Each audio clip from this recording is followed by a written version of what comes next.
Hi friends, ಇವತ್ತು ಚೆನ್ನ ಮಸಾಲ ಮಾಡೋದು ಹೆಂಗೆ ಅಂತ ನೋಡೋಣ ಬನ್ನಿ. ರಾತ್ರಿ ಎಲ್ಲ ನೆನೆಸಿಬಿಟ್ಟು ಇವಾಗ ಒಂದು 5 ವಿಸಿಲ್ ಬೇಯಿಸಿ ಎತ್ತು ಮಾಡಿಕೊಂಡಿದ್ದೀನಿ. ಅದಕ್ಕೆ ಆಡ್ಸ್ಕೊಳ್ಳೋಕ್ಕೆ ಹಸಿದನೇ ಹಾಕೋತಾ ಇದ್ದೀನಿ. 2 ಈರುಳ್ಳಿ, 1 ಟೊಮೊಟೊ, ಒಂದು ಸ್ವಲ್ಪ ಶುಂಠಿ, 1 ಬೆಳ್ಳುಳ್ಳಿ, ಖಾರಕ್ಕೆ 1 ಸ್ಪೂನ್ ಅಚ್ಕಾರದ ಪುಡಿ, 2 ಸ್ಪೂನ್ ಧನಿಯಾ ಪುಡಿ, ಒಂದು ಸ್ವಲ್ಪ ಗರಂ ಮಸಾಲ, ಒಂದು ಸ್ವಲ್ಪ ಅರಿಶಿನ, ಒಂದು ಸ್ವಲ್ಪ ಜೀರಿಗೆ ಪುಡಿ, ಇಷ್ಟನ್ನೆಲ್ಲ ಹಾಕಿದ್ದೀನಿ. ಇದನ್ನ ಆಡಿಸ್ಕೊಳ್ಳೋಣ.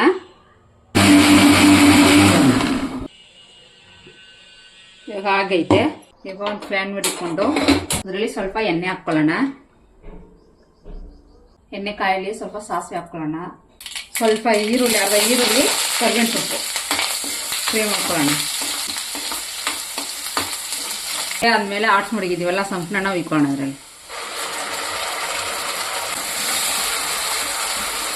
ಆಗಲೇ ಎಲ್ಲ ಹಸಿದು ಈರುಳ್ಳಿ, ಬೆಳ್ಳುಳ್ಳಿ, ಟೊಮೊಟೊ ಎಲ್ಲ ಹಾಕ್ಕೊಂಡವಲ್ಲ, ಅದಕ್ಕೆ ಸ್ವಲ್ಪ ಎಣ್ಣೆಲಿ ಫ್ರೈ ಮಾಡ್ಕೊಳ್ಳೋಣ. ಇದನ್ನು ಹಸಿ ವಾಸನೆಲ್ಲ ಹೋಗಲಿ. ಸ್ವಲ್ಪ ನೀರು ಹಾಕ್ಕೊಳ್ಳೋಣ.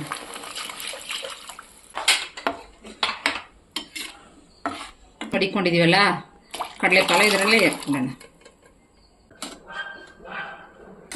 ಕಡಲೆಕಾಳು ಹಾಕಿದ್ಮೇಲೆ ಒಂದು ಸ್ವಲ್ಪ ಕಡಲೆಕಾಳನ್ನ ಎತ್ತಿ ಈ ಥರ ಮೇಸ್ಟ್ ಮಾಡಿ ಮಡಿಕೊಂಡಿದ್ದೀನಿ.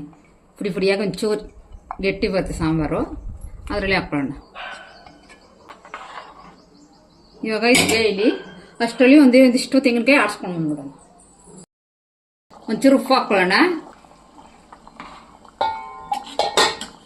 ಸ್ವಲ್ಪ ಕಾಯಿ ಆಡ್ಸ್ಕೊಂಡಿದ್ದೀವಿ, ಪೇಸ್ಟ್ ಥರ ಮಾಡ್ಕೊಂಡಿದ್ದೀನಿ, ಅದನ್ನ ಹಾಕ್ಕೊಳ್ಳೋಣ. ಇದರಲ್ಲಿ ಕಡಲೆಕಾಳು ಬೇಯಿಸ್ಬೇಕಾದ್ರೆ ಉಪ್ಪು ಹಾಕ್ಕೊಂಡ್ರೆ ಅದರಲ್ಲೇ ಹಾಕಿರ್ತೀನಿ. ಆಮೇಲೆ ನೋಡ್ಬಿಟ್ಟು ಒಂದು ಸ್ವಲ್ಪ ಹಾಕ್ಕೊಳ್ರಿ ಟೇಸ್ಟಿಗೆ. ಕಾಲೆಲ್ಲ ಬೆಂದೈತೆ, ಕಡಲೆಕಾಳು ಬೆಂದೈತೆ. ಲಾಸ್ಟಲ್ಲಿ ಕೊತ್ತಂಬರಿ ಸೊಪ್ಪು ಸ್ವಲ್ಪ ಹಾಕ್ಕೊಳ್ಳೋಣ. ಇದ್ರೆ ಕಸ್ತೂರಿ ಮೆಹಂದಿ ಹಾಕ್ಕೊಳ್ಳಿ, ಇಲ್ಲಾಂದ್ರೂ ಪರವಾಗಿಲ್ಲ. ಕೊತ್ತಂಬರಿ ಸೊಪ್ಪು ಹಾಕೊಂಡ್ರೂ ಪರವಾಗಿಲ್ಲ. ರೆಡಿಯಾಗೈತೆ. ದೋಸೆಗೆ, ಇಡ್ಲಿಗೆ, ಚಪಾತಿಗೆ, ಪೂರಿಗೆ, ಪರೋಟ ಎಲ್ಲದಕ್ಕೂ ಹಾಕೊಂಡು ತಿನ್ಬೋದು, ಚೆನ್ನಾಗಿರುತ್ತೆ.